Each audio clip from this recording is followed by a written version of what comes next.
La foule du public anonyme parisien, de son public, vient rendre un dernier hommage à Sacha Guitry, mort après une longue maladie à 72 ans et 67 ans de théâtre. Entourant Madame Sacha Guitry, Albert Wilmetz, Henri Jadoux, son ami de toujours, Stéphane Prince, son fidèle secrétaire, Marcel Achard et le tout Paris des lettres, sont venus s'incliner devant l'auteur de tant de pièces inoubliables, fragiles en apparence mais plus profondes et plus graves que voulaient bien le penser ses détracteurs. Au cimetière Montmartre, là où repose son père, 3000 autres Parisiens l'attendaient pour lui exprimer ce que tous ils ressentaient, la certitude que la France venait de perdre un homme irremplaçable.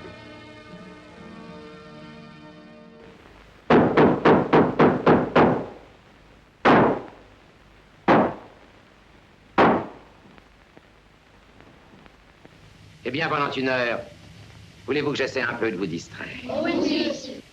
Oui, seulement je vous en préviens, ma mémoire est fantasque. Elle a ses préférences et elle est voyageuse. Tant mieux. Alors, en route.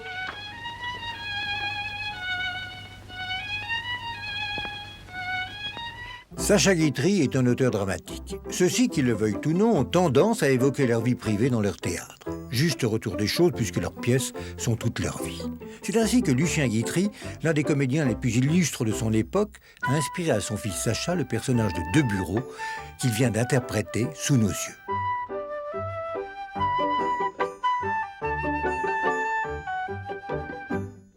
Guitry le Jeune est né le 21 février 1885 à Saint-Pétersbourg, où son père fait une tournée triomphale devant un parterre d'archiducs et d'archiduchesses.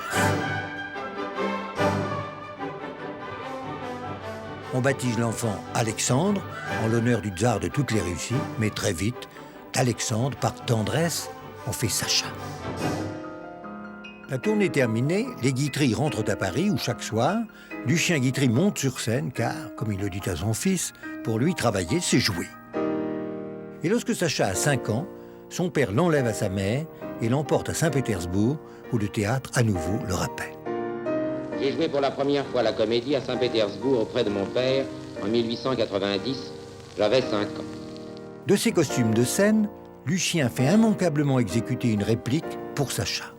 Mimétisme.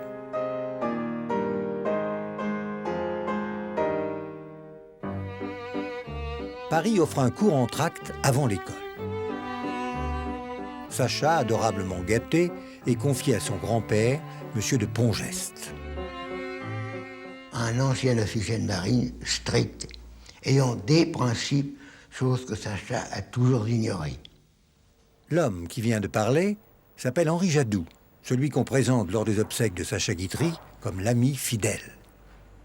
Écoutez et regardez ce que Sacha dit de lui. Un Jadoux, ça sait tout. Ça voit tout, ça lit tout et ça peut tout comprendre, en devinant le reste. Enfin, disons le mot, c'est exceptionnel. On a dans sa vie un Jadoux. Et ceux qui n'ont pas de Jadoux sont bien à plaindre. Pour Sacha, sonne l'heure de l'école. Elle sera longue, cette heure. Il ne faudra pas moins de 12 pensions à l'élève Guitry Alexandre pour atteindre, à force de redoubler, la classe de 6e. Je suis le paresseux parmi les travailleurs. Je suis la couleuvre, le loir parmi les abeilles et les fourmis. Je suis l'oison parmi les aigles. Enfin, chez vous, messieurs, je suis l'exception qui confirme la règle. Je n'ai passé dans ce lycée qu'un temps très court. 8 ou 10 jours, j'étais pressé. J'en avais 11 encore à faire, vous pensez? Oui, 11 encore. J'en ai fait 12 en 13 années. Convenez que c'est un record. Lucien Guitry ne se comporte guère en père responsable. Il lui arrive sans crier gare de passer à la pension éphémère où se trouve son fils et de lui lancer « Je vais déjeuner à Ermenonville, tu viens avec moi ?» L'infortuné directeur cherche bien à l'en dissuader. Il n'a pas fait ses devoirs, monsieur Guitry.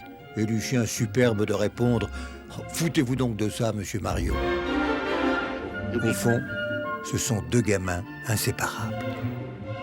Tous les mercredis, mon père attendait à déjeuner Jules Renard, Alfred Capu, Tristan Bernard et Allais. Allais qui venait, lui, quand ça lui chantait, toujours persuadé qu'il arrivait à l'improviste, alors que chaque fois son couvert était mis. À ces repas, les ridicules, les travers, les vanités et les ambitions elles-mêmes passaient un bien mauvais quart d'heure. C'était fatal. Avec des hommes tels que ceux-là, le théâtre ne tarde pas à pointer son nez.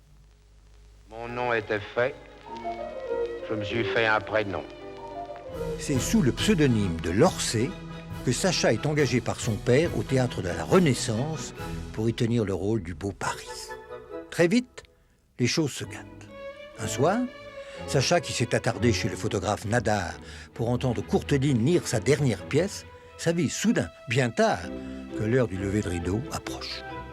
Et comme il était en retard, il a bondi dans un fiacre, mais dans le fiacre, il a oublié sa perruque. Alors il est rentré au théâtre, il a pénétré sur la scène très rapidement, il a mis son casque sur la tête, lequel lui est arrivé jusqu'au menton. Ce fut un hurlement dans la salle. Il y eut des sifflets, nous n'avons pas pu reprendre notre sérieux. Et Lucien, furieux, inflige à Sacha une amende de 100 francs, l'équivalent de 10 cachets. Son fils refuse tout net de la payer. Et le lendemain, j'étais résilié. Honteux, navré et me trouvant brusquement sans ressources, je pris la détermination de reprendre ma carrière à peine ébauchée de dessinateur dans de petits journaux illustrés qui voulaient bien m'accueillir avec mes caricatures. Jules Renard, Capu, Donnet, Tristan, mon père, tous y passèrent. Ils étaient plus ou moins ressemblants, mais le plus ressemblant de tous était mon père, évidemment. Ce père avec lequel il vient de rompre, il ne le quitte pas seulement pour une faute professionnelle. Il y a déjà là-dessous une histoire de femme. C'est Charlotte Lizès. Lucien Guitry, il l'appelait Mademoiselle Citron. Il aimait bien la voir dans sa loge. Sacha, quand il a quitté le théâtre, il a emmené Charlotte Lizès. Le père ne lui a jamais pardonné. Ce père, qu'il s'obstine toujours à reproduire dans ses dessins, lui donne envie brusquement de revenir au théâtre. Mais cette fois, comme auteur. J'avais plié en 8 mes feuilles de papier à dessin et, sans savoir où j'allais, j'ai commencé d'écrire sur cet in-octavo une scène violente entre un homme et sa maîtresse. C'était le premier acte de Nono. De ce duo passionné entre un père et son fils et de leur rupture, s'ensuit un éloignement de plus de 10 années. Sacha écrit comédie sur comédie, une trentaine en tout. Faisons un rêve, chez les Oac, La prise de Bergop-Zoom, Jean de La Fontaine, L'illusionniste. Sacha s'éblouit, se grise, s'étourdit. Et puis aussi peut-être il se venge. La célébrité n'est-elle pas à ses yeux le seul chemin qui conduise à son père? Il devient tout seul Sacha Guitry. Quelques années plus tard, c'est la reprise de Nono. L'héroïne n'est plus Charlotte Lizès, mais Yvonne Printemps. Tout est changé. Lucien Guitry, discrètement, loue une loge et assiste à la représentation. Et à la fin du spectacle, il lui a dit « Bravo, mon petit, bravo ». Sacha, naturellement, était heureux. Ils ne se sont plus quittés jusqu'à la mort de son père, en 1925. Le soir des retrouvailles, il dit à son père « J'ai une pièce pour toi ». Rien n'était écrit. Rien n'était fait. Cette pièce qu'il destine à son père, Sacha l'a toute prête en lui. C'est Pasteur. Pour la première fois, le père et le fils triomphent ensemble, le premier comme interprète, le second comme auteur. Présente dans la salle la fille de Pasteur. Et la fille de Pasteur a dit en voyant Lucien Guitry paraître en scène « Oh, papa !» Non, papa. Bonjour. Devant le père et le fils, 7 années de bonheur indicible. Le talent bavarde avec le talent. Le dialogue commencé à la ville se poursuit au théâtre avec le comédien que Sacha a dédié à Lucien. Les deux hommes s'amusent de tout. Un jour, sur les boulevards, des passants les reconnaissent. L'un d'entre eux dit « Les deux Guitry ». Lucien l'entend et, toujours aussi jeune d'esprit, s'exclame « Tu vois, Sacha, ils te prennent pour moi ». La mort vient frapper Lucien Guitry. Tristan Bernard prononce son éloge funèbre. Lucien Guitry, nous entendez-vous? Comme personne à ce sujet ne nous a fourni de précision, pourquoi ne choisirions-nous pas l'hypothèse la plus agréable? Je pense que vous êtes là et que cette âme, si merveilleusement douée, est une âme encore. Sur son lit de mort, Lucien Guitry avait recommandé à Sacha « Fais Mozart » pour faire plaisir à Yvonne Printemps, qu'il aimait beaucoup, qu'il considérait comme une très grande artiste. Elle était bonne comédienne, elle chantait admirablement et d'une façon particulière. Elle était jolie, néanmoins, disait Sacha. Je m'étais juré qu'à 20 ans je serais celle qu'on adore, plus beau qu'une autre.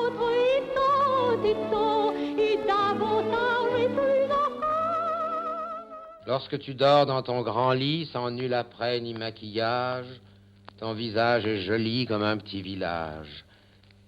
Ne vous en fâchez pas, mesdames, et n'y voyez qu'un témoignage de mon amour pour les villages et pour les femmes. Deuxième passion de Sacha, les femmes. Après les grands hommes, c'est elles qu'il crayonne. Des dessins jusqu'alors inconnus. Mais ces femmes, si on veut comprendre ce qu'elles représentent pour lui, il faut les chercher avant tout dans son théâtre. Il y a toujours un mot ou un passage où la femme qui est auprès de lui réapparaît. Sacha a toujours affirmé le contraire. Mais lui-même faisait-il vraiment la différence entre la scène et la vie?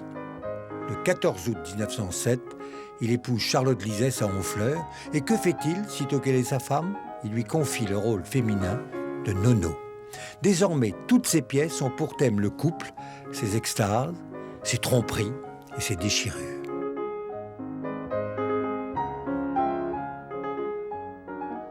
Ouf! Ah, je n'en peux plus. Mon Dieu, qu'elle est embêtante. Pauvre femme, elle souffre, c'est bien. Moi aussi, je souffre, c'est plus grave. Ah, où est-elle, la brave petite femme, calme, tranquille et qui me laisserait travailler? Où est-elle? Voulez-vous savoir qui je suis? Non, Pourquoi? parce que j'ai l'impression qu'il vaut mieux que je ne le sache pas. Ah, mais quelle drôle d'idée, par exemple. Pourquoi? Mais parce que... Mais parce que quoi? Parce que si vous me disiez maintenant que vous vous appelez monsieur... Oh, monsieur Durand ou monsieur Dupont, je crois que ça me désolerait.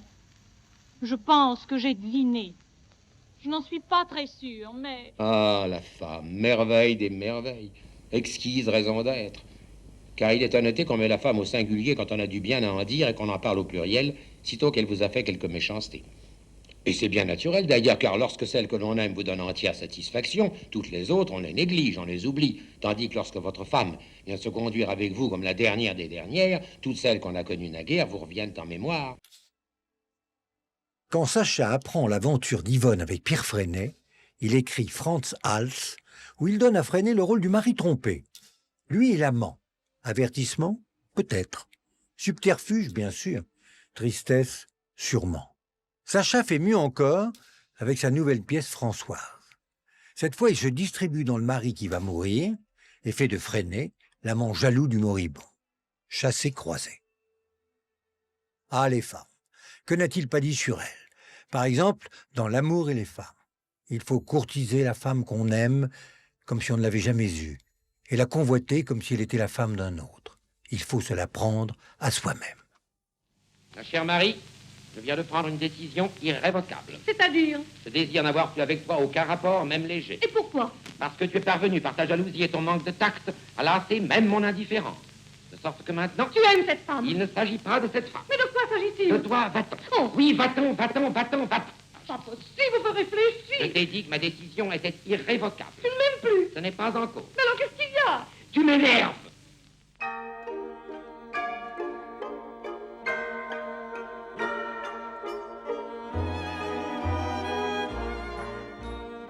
Il épouse Jacqueline de Lubac. Ça doit être le plus bref des mariages de Sacha. 2 années, mais durant laquelle il y a le bout de Cambronne et quadrille. Je veux bien que vous lui renvoyiez sa lettre. Dans cette pièce, Jacqueline interprète Claudine, qui se partage entre 2 hommes. L'un prénommé Karl, l'autre Philippe, qu'interprète Sacha Guitry. À chacun des deux, elle fait croire qu'il est le seul. Alors, à lui, elle lui dit, Karl, je vais mourir en prononçant ton nom. Gentil, n'est-ce pas? Pauvre petit. Oui. À moi, elle me dit... Même chose. Exactement. Philippe, je vais mourir en prononçant ton nom. Elle n'a pas beaucoup d'imagination, n'est-ce pas? Ah, le geste tant redouté. Pardon. Oh, pardon. Ah. Eh bien, voilà du nouveau. Véritable quadrille qui se termine par ce mot sublime mais révélateur. Non, mais là, alors, je vois. C'est une erreur, c'est une très grande erreur de croire que dès qu'on est cocu, on a droit instantanément à toutes les autres femmes, n'est-ce pas?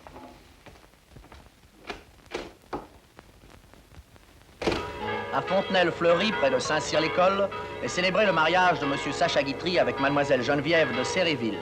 Événement d'importance qui a mis en révolution ce charmant village de l'Île-de-France où tous les habitants sont venus grossir la foule des curieux qui attendent les mariés.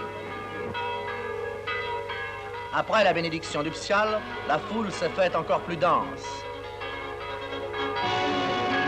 Le maître a précisé dans ses invitations que nous importe votre mise, soyez ou non en tralala, venez même en bras de chemise, le principal pour nous c'est que vous soyez là.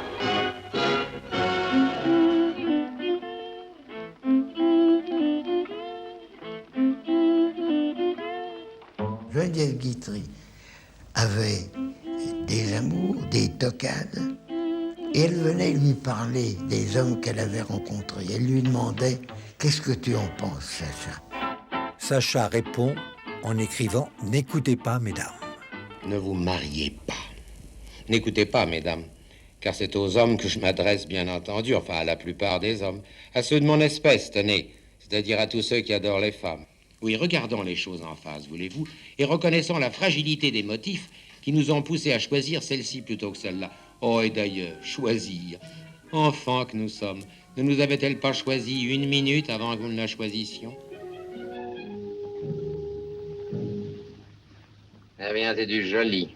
Vous vous cachez derrière les dents pour me faire un signe. Oh, que votre majesté me pardonne. C'est fait. J'aimerais tant savoir. Savoir quoi? Ce que c'est que le parc aux cerfs. C'est comme un paradis qui serait sur la terre. On peut le visiter? Quel âge as-tu? 16 ans. Mhm. Je suis trop jeune? Oh non, je ne vais pas jusqu'à dire au contraire, mais ce n'est pas trop jeune. Non, non, c'est bien, c'est juste. On m'a dit qu'une place de biche était vacante. Non, mais tu sais ce qui t'attend. J'en ai comme une vague idée.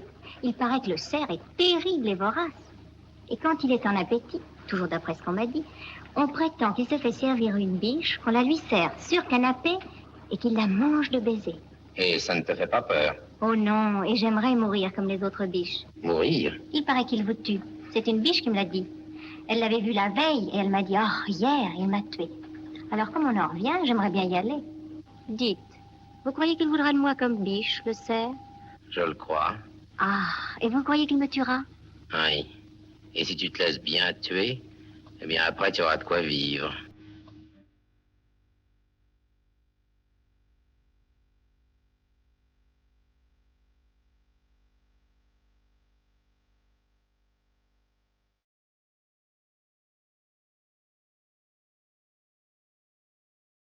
Nana Guitry sera la dernière de ces femmes, celle qui lui fermera les yeux.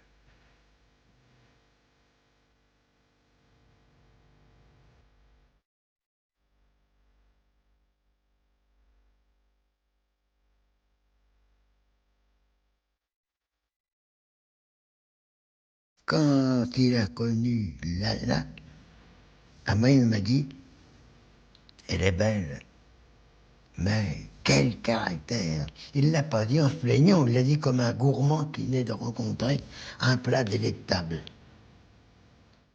Il a demandé si elle jouerait la comédie. Elle a dit « Ah non, ça jamais !» Elle a surmonté une timidité très grande et elle a joué. Vous jouerez dans 6 mois. Non, je jouerai demain. Petite chose, chérie, voulez-vous m'écouter? Non, je veux que vous me répondiez. Écoutez-moi. Non, vous ne vous rendez pas compte de ce que vous avez fait. Vous n'aviez donc pas deviné ce qu'il y avait d'orgueil en moi? Tu appelles ça de l'orgueil, vaniteuse? Voulez-vous me répondre, je vous prie?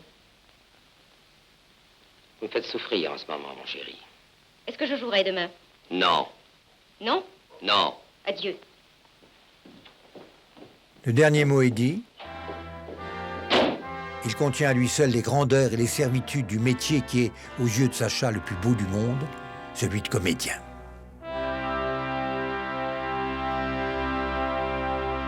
Ainsi, tu la laisserais partir? Je ne peux pas l'en empêcher.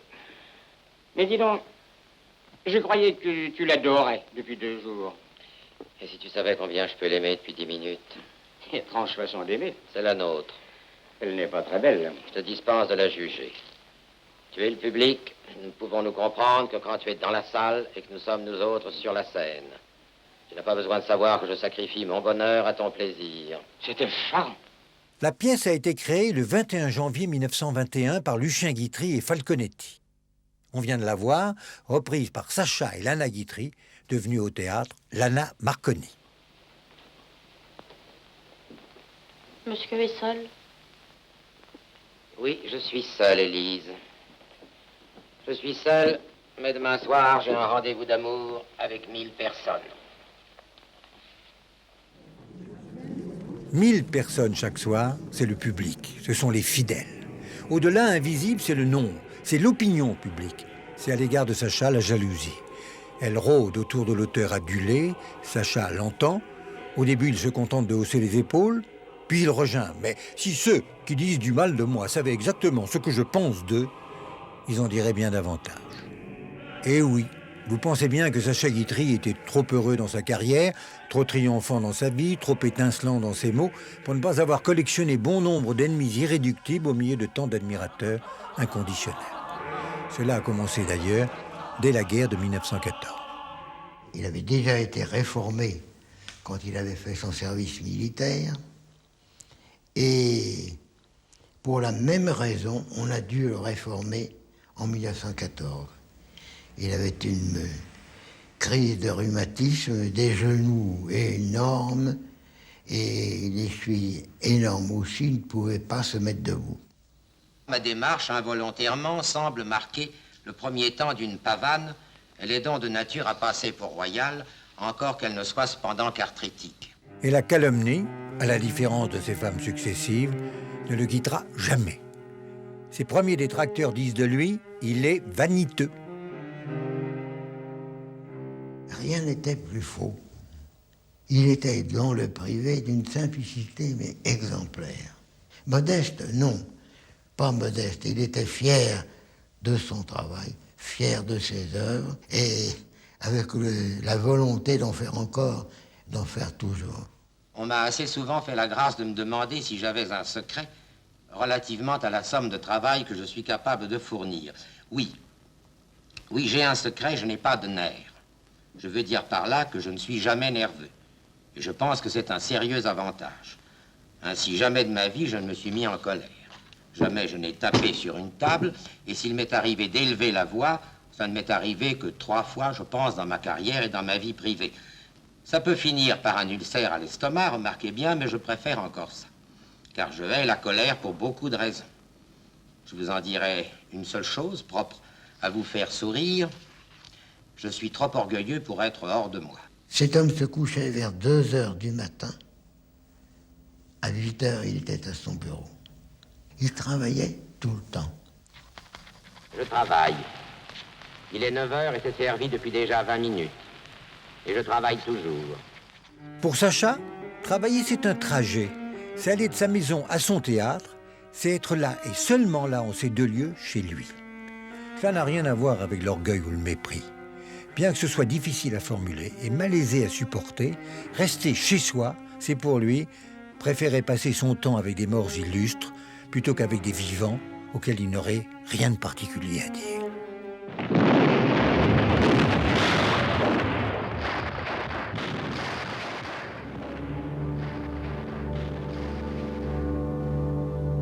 La guerre, puis l'occupation viennent bouleverser la vie des Français. Sacha ne change rien à ses habitudes. Les drames qui font tant de mal à tant de gens, les misères et les chagrins de chacun, comment comprendre et admettre qu'un être aussi célèbre que Sacha n'ait rien vu et n'ait rien su?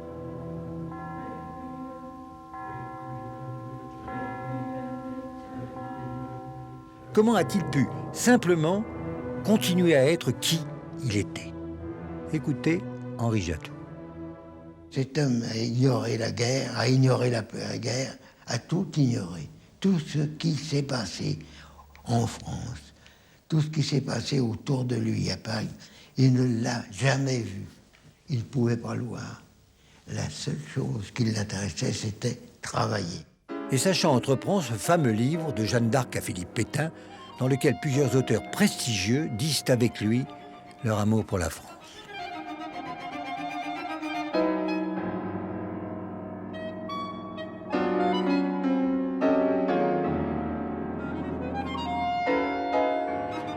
Aux yeux des gens innombrables qui ne l'ont pas lu, le tirage en est limité à 650 exemplaires, ce livre est comme la preuve manifeste d'une trahison. Le sous-titre, formé de 2 dates symboles, 1429-1942, est pourtant explicite. Le 23 février 1429, Jeanne d'Arc se présente à Vaucouleurs et annonce tout haut qu'elle va bouter les Anglais hors de France. Alors en 1942, par une simple et malicieuse inversion des chiffres, en fera-t-on de même pour les Allemands qui nous occupent. Ce fut un jour le défilé de la victoire. Et de tout ce que j'ai vu dans ma vie, c'est la seule chose qui m'est semblée plus belle encore qu'une œuvre d'art.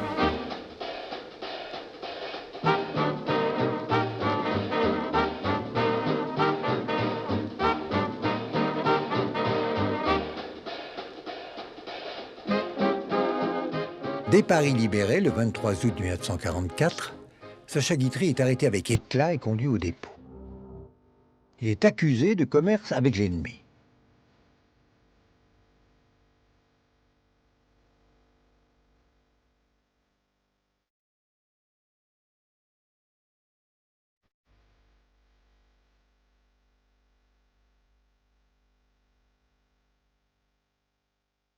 Il va connaître ainsi 60 jours de prison, dont il fera le titre d'un ouvrage qu'il barra aussitôt pour l'écrire à nouveau, mais autrement.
Le 8 août 1947, on lui délivre un non-lieu, on le fait clandestinement, avec, en face du motif de l'arrestation, ce seul mot, ignoré.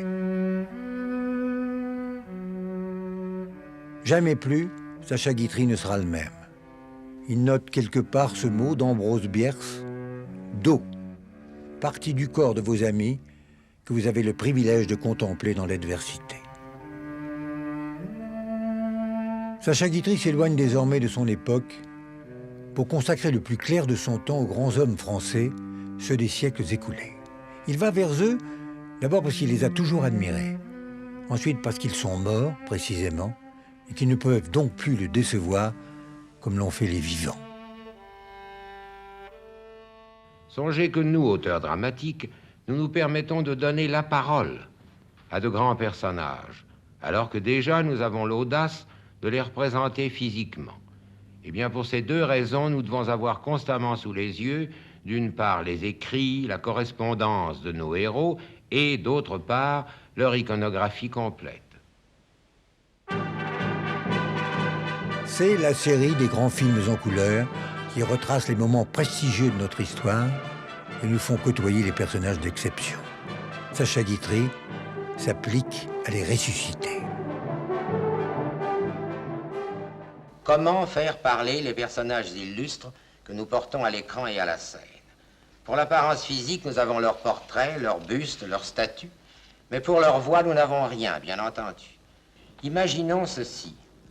Voici une phrase dite par Louis XIV dans le film, phrase qui d'ailleurs est de lui. S'il arrive que nous tombions dans ces égarements que l'on nomme amoureux, faut-il du moins qu'en prodiguant notre cœur, nous demeurions maîtres absolus de notre esprit? Eh bien maintenant, imaginons qu'un document irréfutable nous apporte aujourd'hui la preuve que Louis XIV zézayait. Aurais-je dû m'y conformer? Voici ce que ça aurait donné. S'il arrive que nous tombions dans ces égarements que l'on nomme amoureux, faut-il du moins qu'en prodiguant notre cœur, nous restions maîtres absolus de notre esprit? Eh bien non. Non, car cela ne pouvait que diminuer ce personnage considérable. Colbert, ne croyez pas que je sois insensible à vos remontrances. J'en fais grand cas, précisément. Pourtant, il est un point sur lequel, mon ami, je ne vous suivrai pas. Et ce point, c'est Versailles. Car Versailles sera tel que je l'ai conçu. J'y dépense des sommes folles, j'en conviens, mais à vrai dire, je les crois folles en apparence seulement. Et je n'ai pas l'impression que tout cet argent soit à jamais perdu. Et je suis convaincu que dans 100 ans, dans 200 ans, dans 300 ans, celui qui régnera sur la France d'alors saura le préserver des injures du temps, tant il sera le témoignage de la grandeur de mon pays.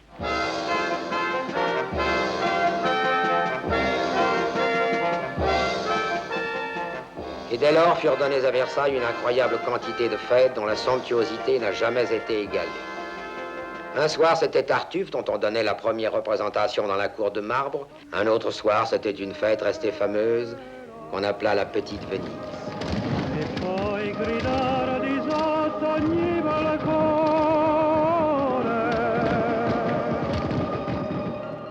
Il est on ne peut plus normal de verser son sang pour la France. Mais il est inacceptable qu'un lieutenant du roi ait pu passer 2 jours dans une citadelle sans envoyer prendre l'ordre de celui qui la commande. Monsieur, je vous ai laissé parler afin de voir jusqu'où peut aller votre audace. Qu'elle vous mène en Flandre. Faites-moi souvenir de votre nom. Charles de Batz, capitaine-lieutenant de la première compagnie des mousquetaires.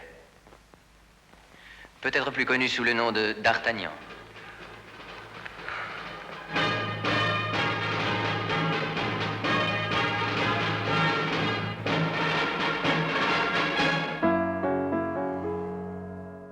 Il exista naguère un être fabuleux qui avait pourtant l'aspect d'un homme, qui naquit dans une île, rêva toute sa vie de conquérir une île, sortira dans une île, et qui, contre son gré, trépassa dans une île.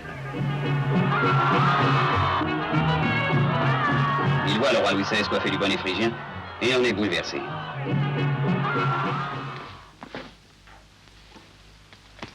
20 batailles gagnées vont bien à la jeunesse, à un beau regard et à une sorte d'épuisement. Je ne vous regarde pas sans émotion, en songeant que vous allez séduire la France avant que de la gouverner. Ne restez pas debout, s'il vous plaît. Et dites-moi, quels sont vos projets immédiats? Je vous écoute. Eh bien, allez-vous-en. Oui. La position que vous occupez à l'heure actuelle est bien plus importante encore que vous ne pensez. Fatalement, elle va donc vous créer des ennemis. Le sanctuaire des lois est violé! Oui. Qu'avez-vous fait de cette France que je vous ai laissée si brillante? Je vous ai laissé la pêche et retrouvé la guerre. Cette chose ne peut pas durer. Laisse-moi parler! En 3 ans, il nous mènerait au despotisme. Et nous voulons la République. La République assise sur les bases de l'égalité, de la morale, de la liberté publique, de la tolérance politique. Allez-y et n'hésitez pas. Un instant. Constant, priez M. de Bourrienne de bien vouloir venir.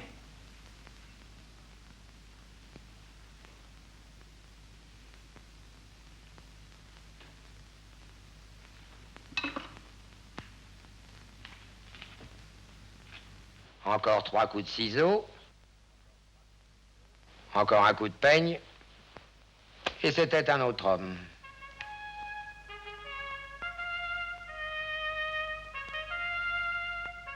Et la transformation qui s'était opérée fut totale d'un jour à l'autre. Vive la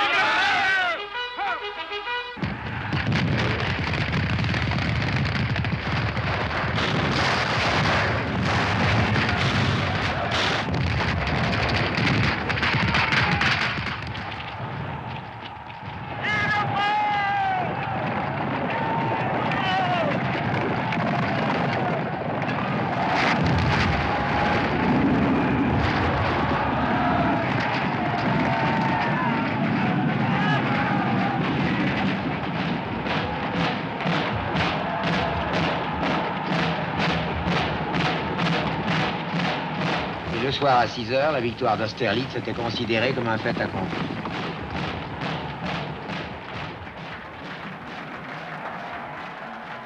Pour le film Napoléon, on lui remet le trophée des victoires du cinéma français.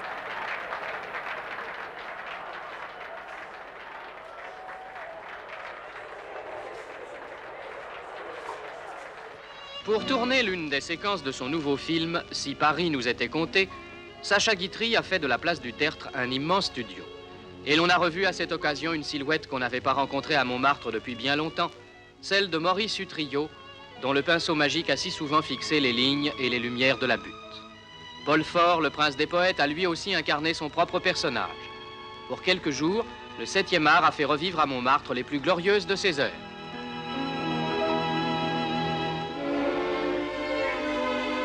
Aimer Paris rend orgueilleux, car il vous devient à ce point nécessaire qu'on en arrive à croire qu'on peut lui être utile. Sur la place de l'Opéra, qui avait revêtu pour la circonstance sa grande robe du soir de projecteur, une haie d'honneur d'époque a salué dans une chaise à porteur qui ne l'était pas un Sacha Guitry barbu et grand seigneur. Et le tout Paris, qui voulait savoir comment Paris lui serait compté, a envahi ce temple de la musique qui ce soir-là accueillait le 7e art. Un taxi de la Marne et des poilus bleu horizon contribuaient à créer l'ambiance. Et une fois de plus, il a été démontré que Paris est une grande vedette. Enfin, il entreprend d'écrire Beaumarchais. C'est à la fois un film, intitulé Franklin et Beaumarchais, et une pièce de théâtre qui a pour titre simplement Beaumarchais. Beaumarchais habitait en lui. C'est un personnage qu'il a porté pendant très longtemps. Il a rêvé d'en faire une pièce. C'était difficile. Et quand il a terminé la pièce enfin, c'était dans les dernières années de sa vie, il s'est aperçu qu'il y avait autour de la pièce, et pour interpréter la pièce, tant d'acteurs qu'elle devenait injouable. Avoir été le plus grand auteur dramatique de son temps, avoir été l'homme le plus aimé, le plus haï du XVIIIe siècle, avoir été léger, narquois, rusé, mordant, avoir eu de l'esprit comme 4 et de l'audace à revendre, avoir aimé l'amour et dévoré la vie, s'être mêlé de tout ce qui ne le regardait pas, avoir démasqué l'imposture, combattu l'injustice, foyé la sottise, avoir souffert la médisance et toléré l'ingratitude, avoir été mis en prison 3 fois, et ne s'être jamais départi d'un sourire propre à le faire exécrer jusqu'au jour de sa mort, propre à le faire aimer, toujours.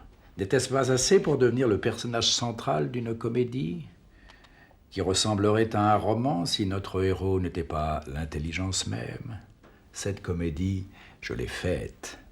Elle n'a jamais été jouée, mais elle a été beaucoup répétée. Peut-être sera-t-elle représentée au XXIe siècle. Vous l'avez reconnu? Beaumarchais, c'est Sacha Guitry. Brillante et cervelée que vous êtes. Pendant ces 60 jours de prison, Sacha a préparé sa défense. On l'a même lu dans les journaux. Du fait de son non-lieu, il n'a pas eu à la prononcer. Alors il la confie à Beaumarchais, qui, comme lui et avant lui, a commis ce crime impardonnable d'être un homme heureux. Et ne m'oubliez pas, puisque je pense à vous, Voltaire. Je suis aux ordres de Voltaire. Asseyez-vous, monsieur, que puis-je faire pour vous? Me permettre d'écrire un livre. Quel but poursuivez-vous? Faire un portrait de Beaumarchais lui ressemblant. Et pour y parvenir, vous suivre, pas à pas, rapportant chaque mot et notant chaque geste. Et pour quelle raison? Voltaire vous le dit, parce que je vous adore.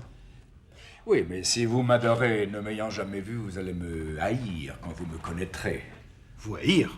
Ah, je suis heureux, ça se déteste un homme heureux. Un homme dont rien ne peut troubler le bonheur insolent, puisqu'il paraît que le bonheur est insolent. Non, rien. Ni les chagrins, ni les soucis, ni la fortune. Êtes-vous assez fort, assez indépendant pour supporter la vue d'un homme heureux? Et d'abord, pourquoi m'aimez-vous? Parce que l'on vous hait. En 1947, Sacha Guitry éprouve le besoin de brosser son autoportrait et il le place en tête d'un court volume qu'il appelle « Toute réflexion faite ». Je n'ai qu'une passion, le travail. Je n'ai qu'un seul bonheur, aimer. Et je n'ai qu'un seul amour, la France.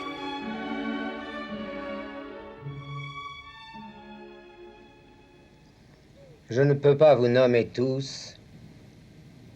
Je ne pourrai pas non plus vous serrer dans mes bras. Mais si vous aimez qu'on vous aime, je vous aime. Et vous aussi, public, qui depuis tant d'années m'avez si bien nourri. Mais voici le gâteau. Je ne dis pas fatal, mais traditionnel. Merci. Que de bougies qui vont s'éteindre. 70 bougies. Ça fait bien 5 étages. Vous me laisserez souffler un peu de temps en temps. Commençons par la fin, soufflons d'abord 10 ans. 1945, 60 ans. Un seul souvenir, Lana. Merci.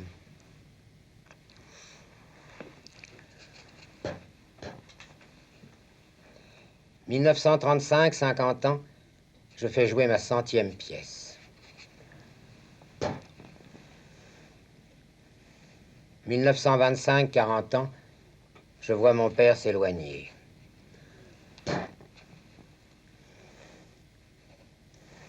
1915, 30 ans, je fais jouer Jean de La Fontaine. 1905, 20 ans. Je donne ma première pièce Nono. Et j'ai soufflé mes 20 bougies ayant autour de moi mon père Jules Renard, Tristan Bernard, Capu et Alphonse Allais. 1895, 10 ans. Et flanqué à la porte de ma 5e pension.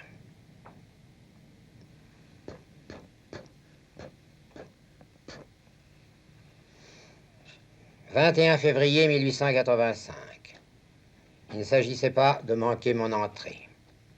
Et en apercevant ma mère, j'ai compris que la vie était belle. 70 ans, il n'y a pas de quoi rire. Mais quand ils sont fêtés de cette façon-là, je vous prie de croire qu'il y a de quoi pleurer.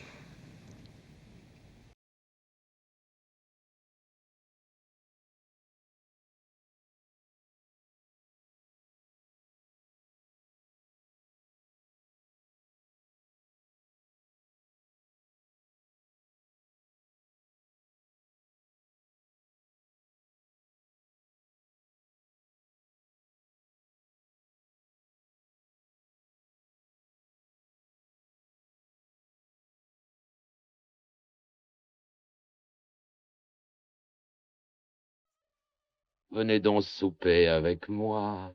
Oh, vous allez venir. Dites, vous allez venir. Hein? Dites.